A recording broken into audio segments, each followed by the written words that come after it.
जय माता दी दोस्तों, कैसे हैं आप। आज मैं आपके लिए लेके आई हूँ नवरात्रियों में, जैसे कि नवरात्रि आने वाले हैं, चौकी कैसे बनानी चाहिए, माता का भोग किस चीज़ का लगेगा, नवग्रह की पूजा कैसे होगी, हवन कैसे किया जाएगा, कलश स्थापना, कलश में क्या होना चाहिए, अखंड ज्योत, कन्या पूजन और क्या दान पुण्य हमें करना चाहिए। तो चलिए हम स्टार्ट करते हैं माता की चौकी से। सबसे पहले मैं बताऊंगी आपको, इसमें माता की चौकी होनी चाहिए, चौकी बड़ी होनी चाहिए, जैसे कि इस पर नवग्रह की पूजा होगी और हमारे कलश स्थापना दी जाएगी, कलश बिठाया जाएगा। माता की पूजा और दिनों से बढ़ के पूजा होती है, क्योंकि अनेक सामग्रियाँ बढ़ जाती हैं उन दिनों में, तो इस चलते चौकी हमें बड़ी लेनी चाहिए। एक चौकी चाहिए, यदि एक चौकी छोटी है तो आप 2 चौकी ले सकते हैं। 2 चौकी होनी चाहिए और उस पर लाल वस्त्र होना चाहिए, नया सूती या रेशमी लाल ही होना चाहिए। नहीं आपके पास नीला काला पीला पड़ा वो बिल्कुल नहीं चलेगा, तो उस पर लाल वस्त्र होना चाहिए। माता की एक प्रतिमा होना चाहिए या फ़ोटो होनी चाहिए।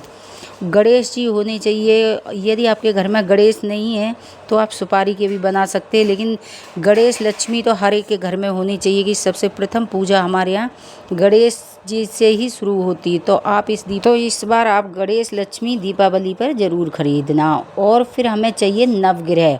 यदि हमारे घर में नवग्रह का यंत्र है तो वो चलेगा, नहीं तो आप नवग्रह एक चौकी पर लाल कपड़ा बिछाकर उस पर 9 चावल की ढेरी बनाएंगे, एक एक सुपारी रखेंगे और नवग्रह उनको मान के उनकी पूजा करी जाएगी।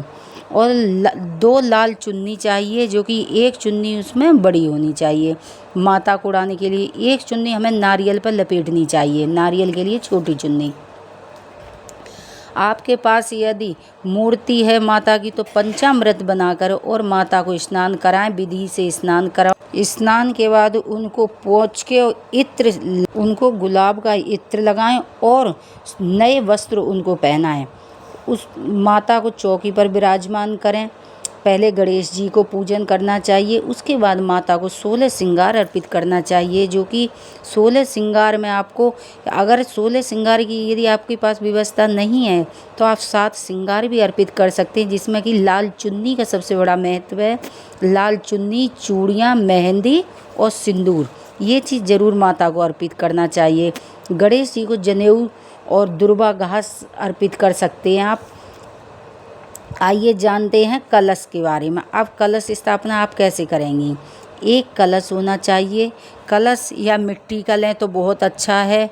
मिट्टी का आप नहीं लेती तो आप पीतल का, तांबे का और आप इसका कांसे का भी पात्र ले सकती हैं।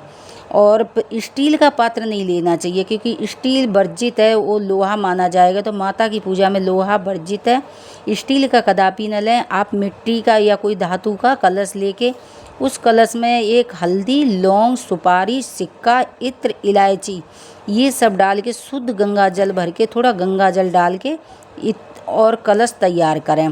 कलश जब आप रखेंगी तो उसके नीचे अष्टकमल कलर करे हुए चावल से आप अष्टकमल बनाएंगी, उस पर कलश को विराजमान करेंगी। कलश के ऊपर आप उस पर लगाएंगी ये या तो 11 पत्ते आम के होने चाहिए। यदि आम के पत्ते आपके पास नहीं हैं तो आप अशोक के पत्ते लें।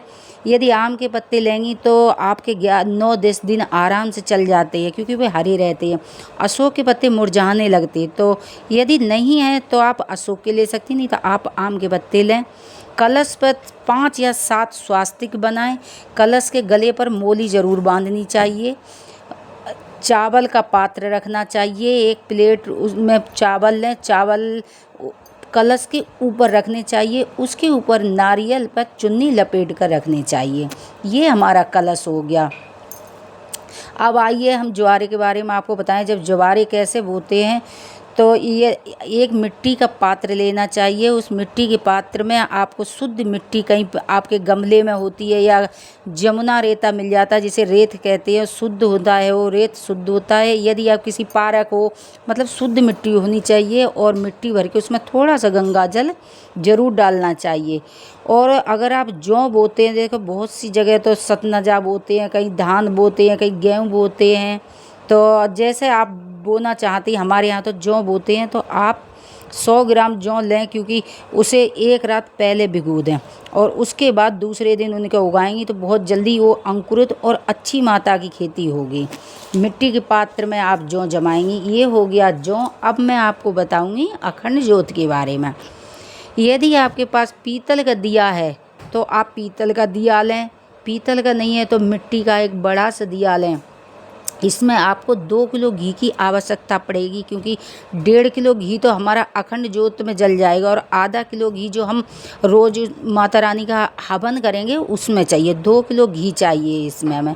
यदि आपके पास घी अवेलेबल नहीं है तो आप तिल के तेल से भी माता रानी का जोत जला सकती हैं।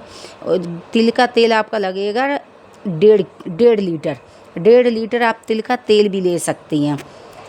उसके बाद आप चावल जो साबुत होंगे, कलर पहले ही करके रख लेना। अगर कलर नहीं कर सकते तो उसमें कुमकुम हल्दी लगा लेना। सफ़ेद चावल वर्जित हैं। आप जोत बनाएंगी, जोत में आप थोड़े से चावल डालेंगी, उसमें 1 लौंग का जोड़ा डालेंगी, थोड़ा कपूर डालेंगी, इलायची डालेंगी। 1.25 हाथ का उसका धागा होना चाहिए, कलावा। आजकल रेडीमेड बत्तियां भी बनी आती हैं, वो भी आप ले सकती हैं। यदि वो नहीं लेना चाहती हैं तो आप 1.25 हाथ के धागे से बत्ती बना के उसमें जोत में डाल सकती हैं।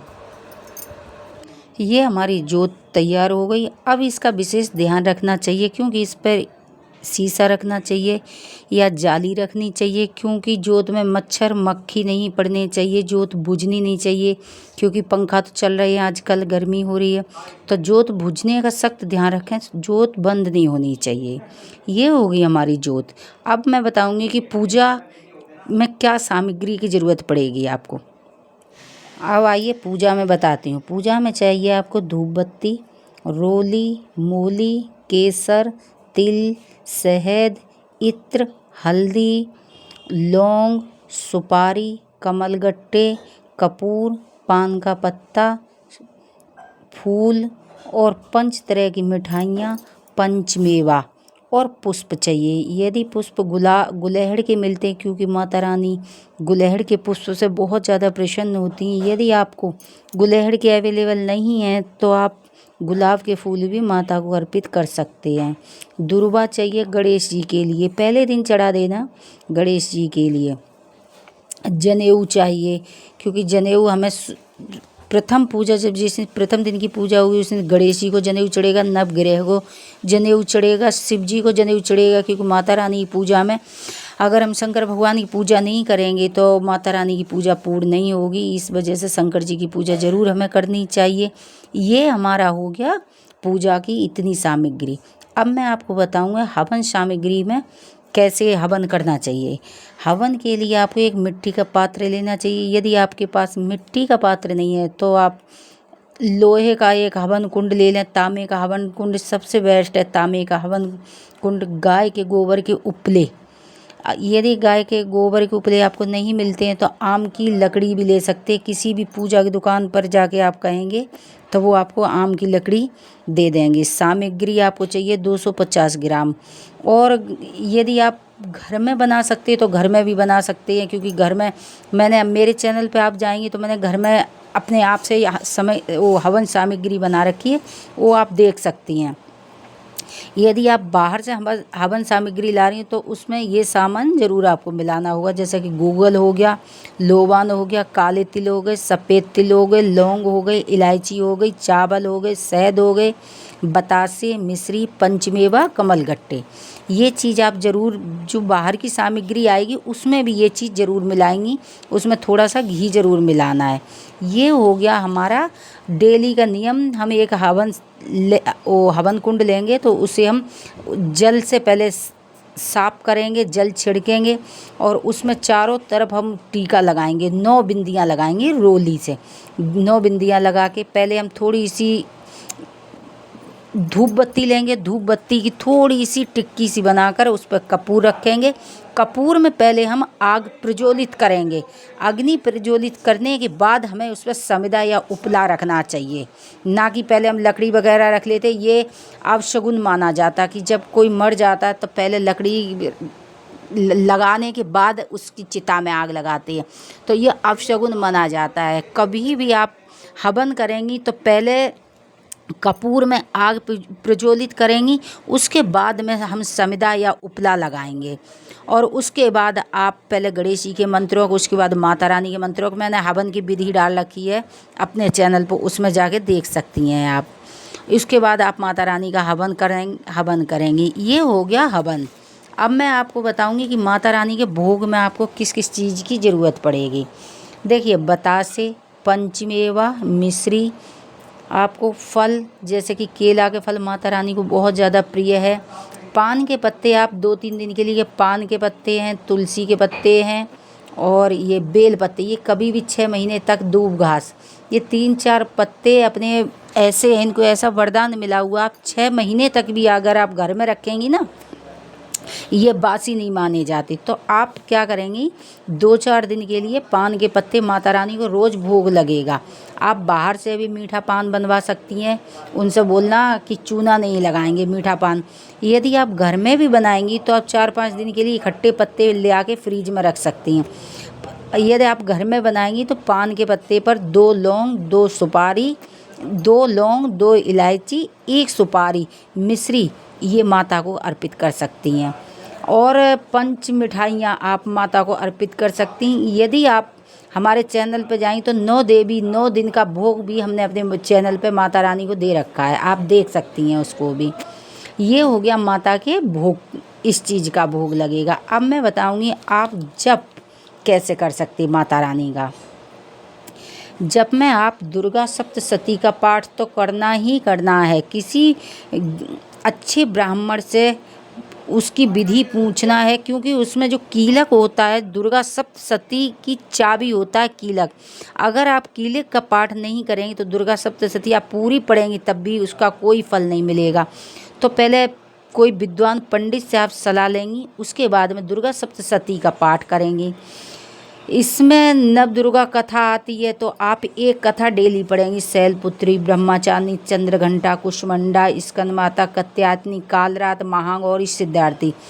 एक दुर्गा की, एक माता की कथा आप रोज़ पढ़ेंगी। 9 देवी की कथा है तो आप एक देवी कथा रोज़ पढ़ेंगी।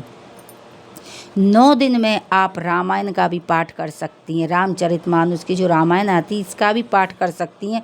9 दिन में संपूर्ण और आराम से होता है, इसमें कोई दिक्कत नहीं है, क्योंकि इसमें 900 कुछ पेज होते हैं। लोग 24 घंटे का संकल्प लेके 24 घंटे में पढ़ते हैं, हमें 9 दिन 9 रात मिल रही हैं। ठीक है, आप ये रामचरितमानस का भी पाठ 9 दिन में कर सकते हैं। इसका रिजल्ट बहुत अच्छा आपको मिलेगा। दुर्गा चालीसा आपको पढ़नी चाहिए डेली। माता के मंत्र जाप करने चाहिए, शिव जी के मंत्र जाप करने चाहिए। ये हो गया आपका जाप, ये जाप कर सकती हैं।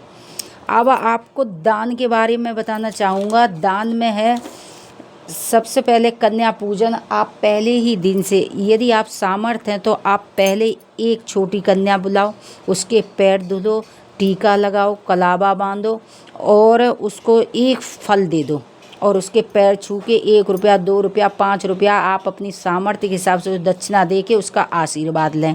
दूसरे दिन 2 कन्या करेंगी आप, तीसरे दिन 3 कन्या करेंगी, चौथे दिन 4, 5वें दिन 5। और जब हमारी 9 देवी, जिस दिन हमारा 9 दिन हो गए उस दिन हमारी 9 कन्या का हम पूजन करके माता रानी का आशीर्वाद प्राप्त करेंगे। आप 9 दिन के अंदर गाय को चारा, खीरा, हरी सब्जियां ज़रूर खिलाना चाहिए, गुड़ खिलानी चाहिए, गाय को रोटी देनी चाहिए, चींटियों को हमें चुग्गा देना चाहिए, क्योंकि ये 9 दिन बहुत महत्वपूर्ण होते हैं। क्योंकि इसमें स्वयं माता रानी तो आती नहीं है, आप जो हवन करेंगे, गाय को खिलाएंगे, कन्या को खिलाएंगी, तो वो सोचो माता रानी कहेंगे। ठीक है ना। चींटी हमारे लक्ष्मी का रूप बताए। देखिए, गाय तो सब जानते हैं कि 33 कोटि देवी देवता का वास होता है, तो गाय खाएगी तो सोचो आपका भोग भगवान ने सीधा डायरेक्ट लिया। अब आप चींटियाँ भी लक्ष्मी का रूप होती हैं। आप चींटियों को गुड़, शक्कर, चीनी, जैसे भी आप पे जो भी बन पड़ता है उस चींटियों को ज़रूर डालना चाहिए। कुत्ते को, क्योंकि कुत्ता भी माना जाता है कि भैरव बाबा का होता है और भैरव बाबा माता रानी के साथ होते हैं। कुत्ते को बिस्किट, रोटी, दूध ज़रूर पिलाना चाहिए 9-10 दिन। ठीक है। गरीबों की हमें सहायता ज़रूर करनी चाहिए। गरीब हैं, अगर आपके द्वारे पे कोई आ गया, पूजा आप कर रहे, पूजा करते फिर यदि आपके गाय आ गई तो सोचो साथ साथ माता रानी आप पे बहुत ज़्यादा प्रसन्न है। कोई कन्या आ गई, आपके पिताजी आ गए, आपके ससुर जी आ गए, कोई साधु संत आ गए, तो आपको सोचो माता रानी बहुत ज़्यादा आपसे प्रसन्न है। गरीबों की हमें इन 9 दिनों में सहायता करनी चाहिए। किसी को कपड़े दे दो, कम्बल दे दो, कुछ नहीं, 2 पूड़ी और कुछ उस पर सब्जी रख के बांटनी चाहिए। 9 दिन में लोग भंडारा करते क्या क्या नहीं करते हैं, तो हमें गरीबों की भी ज़रूर सहायता करनी चाहिए। ये हो गया हमारा दान। अब मैं आपको बताना चाहूँगा कि नवरात्रि का मतलब होता है कि 9 दिन के अंदर हमें क्रोध बिल्कुल त्यागना चाहिए, चुगली, किसी की निंदा नहीं करनी चाहिए, लड़ाई झगड़ा नहीं करना चाहिए, बिल्कुल शांत स्वभाव से रहना चाहिए। क्योंकि आप ये न सोचें कि भगवान नहीं देख रहे, साक्षात माता रानी आपके घर में विराजमान है।